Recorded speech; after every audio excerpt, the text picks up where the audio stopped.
GEM-CESAR trial was a phase 2 study conducted in patients with high-risk smoldering myeloma according to Mayo and Petema criteria. These are patients that are asymptomatic but have a median 2 year of time to progression to active disease. In other words, 50% of these patients will develop active myeloma in approximately 24 months. The Spanish group and then the SWOG have pioneered the efforts in early treatment intervention in high-risk smoldering myeloma.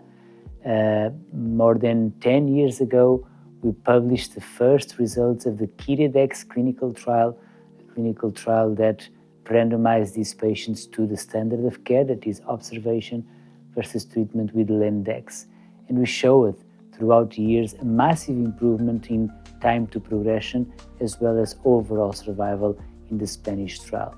So the rationale for the CESAR trial was to build upon those observations and to treat eligible patients with intensive therapy, KRD induction, 6 courses followed by high-dose melphalan, and then consolidation with KRD, 2 courses, and 2 years of maintenance with lenalidomide. This is a very intensive treatment, the same approach that a newly diagnosed patient with active myeloma would receive if the patient is young and fit enough for transplant. Now, this approach resulted in a very promising time to progression. Only a few patients have developed CRABD or any myeloma-defined event. A higher proportion of patients have showed biochemical progression, and overall, my impression of the trial is that it is a positive one.